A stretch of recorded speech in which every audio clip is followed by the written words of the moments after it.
তো গাইস এই মাছটা আসলে চিনতে পারতেছেন কিনা জানি না। এটা হচ্ছে যে নারিকেলের মাছ আর হচ্ছে যে সুরমা মাছ কিন্তু একই, তো কিছুটা ডিফারেন্স থাকে।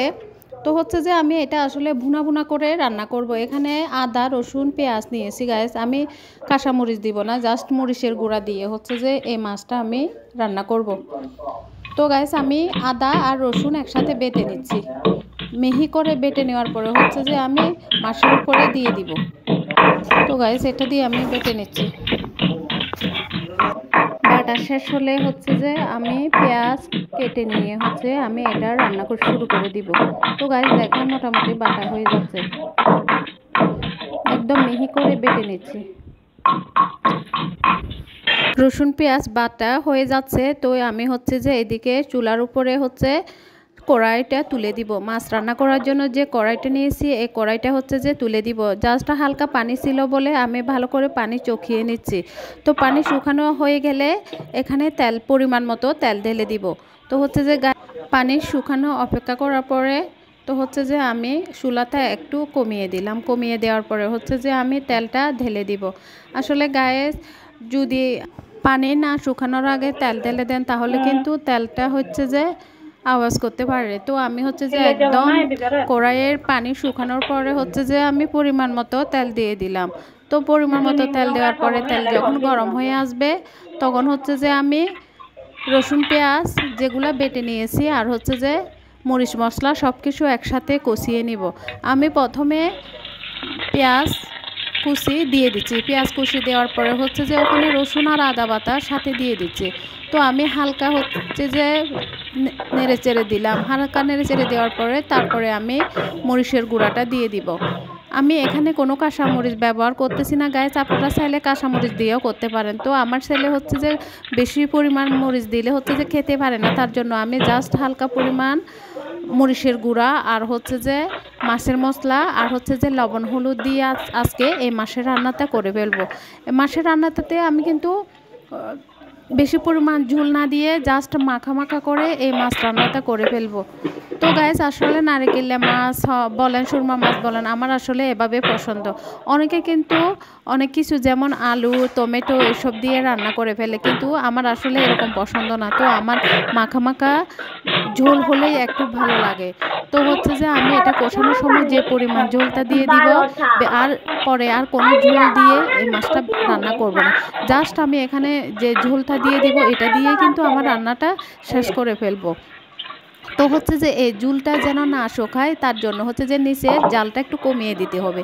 নিচের ঝাল কমিয়ে দেওয়ার পরে হচ্ছে যে আপনি হালকা আছে ভালোভাবে রান্নাটা করতে পারবেন, কিন্তু যদি ঝালটা বেশি দিয়ে দেন কিন্তু আপনার পুড়ে যেতে পারে। তো তার জন্য হচ্ছে যে একদম হালকা পরিমাণ জাল দিয়ে হচ্ছে যে রান্না করা লাগবে। তো আমি পানি দিয়ে হচ্ছে যে আরও ভালো করে কষিয়ে নিব, যেন মরিচ মশলা যা কিছু দিয়েছি এগুলো যেন কষানো হয়ে যায়। তো কষানো হয়ে গেলে হচ্ছে যে আমি এই মরিচ মশলার উপরে হচ্ছে যে মাছটা দিয়ে দিব, যে মাছটা ধুয়ে রেখেছি ওই মাছটা দিয়ে দেবো। তো গাইস আসলে আমি কিন্তু এভাবে রান্না করে আর আমার বাসায় এরকম রান্নাটাই পছন্দ করে সবাই। তো হচ্ছে যে সেজন্য আমি যখনই নারকেলের মাছ আর হচ্ছে যে সুরমা মাছ বাসায় আনে তখন কিন্তু আমি জাস্ট এভাবে রান্না করি, আমি আর কোনো কিছু না দিয়ে এভাবে রান্না করে ফেলি। তো গাইস আমি আসলে মাছ দিয়ে দিচ্ছি। মাছটা দেওয়ার পরে হচ্ছে যে আমি ভালো করে মিক্স করে নিব। লবণ মরিচ হলুদ যেটা কষানো হয়ে গেছে ওটার সাথে আমি ভালো করে মিক্স করে নিব। মিক্স করে নেওয়ার পরে হচ্ছে যে আমি চুলার উপরে যে বসিয়ে রাখবো আর নাড়াচাড়া করব না, জাস্ট চুলার আঁচটা কমিয়ে দিয়ে হচ্ছে যে আমি এভাবে বসিয়ে রাখবো। তো আমি এভাবে কিন্তু চুলার উপরে বসিয়ে রাখতেছি। তো জাস্ট একটু একটু যখন ফুটিয়ে উঠবে তখন কিন্তু একটু একটু নেড়ে ছেড়ে দিব। নিচে লেগে গেছে কিনা বারবার চেক করে দেখব যেন লেগে না যায়, কারণ প্রথমে যদি লেগে যায় তাহলে কিন্তু মাছ সিদ্ধ হতে সময় লাগতে পারে। তো হচ্ছে যে তখন কিন্তু সিদ্ধ না হলে কিন্তু খাওয়া যাবে না। তো জাস্ট একটু একটু সাইড দিয়ে দেখতে হবে আসলে এটা কি পুড়ে যাচ্ছে নাকি। তো আমি একদম কমাইছে হচ্ছে যে রান্নাটা করে ফেলবো।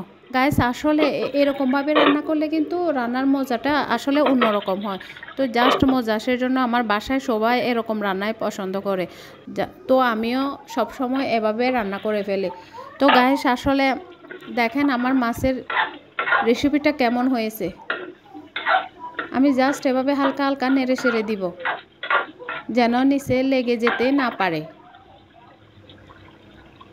একটু টেস্ট করে দেখলাম, আসলে গ্যাস টেস্টটা কিন্তু ভালোই হয়েছে, কারণ আমি প্রথমে যে লবণটা দিয়েছি একদম কোনো লবণ দেওয়া লাগে না, জাস্ট এটা দিয়ে হয়ে গেল।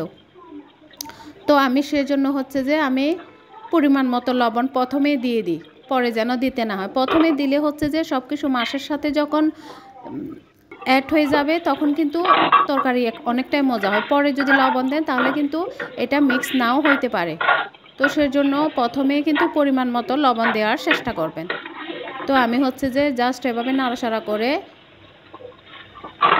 চেক করে দেখতেছি লেগে যায় কিনা। তবে নিচে যদি শেষের দিকে যদি নিচে একটু পোড়া পোড়া হয় তারপরও কিন্তু অনেকটাই মজা হয়ে যায়। তো গাইস, আসলে আমার রান্নাটা আমি এভাবে করছি। তো আপনাদের যদি ভালো লেগে থাকে তাহলে হচ্ছে যে লাইক কমেন্ট শেয়ার দিতে ভুলবেন না। আর সবাইকে বিজুর শুভেচ্ছা, আর হচ্ছে যে ঈদের শুভেচ্ছা। আর হচ্ছে যে সবাই ভালো থাকবেন, সুস্থ থাকবেন, নিরাপদে থাকবেন। আর আমার ভিডিও দেখার জন্য সবাইকে ধন্যবাদ জানিয়ে আজকের এই ভিডিওটা শেষ করলাম।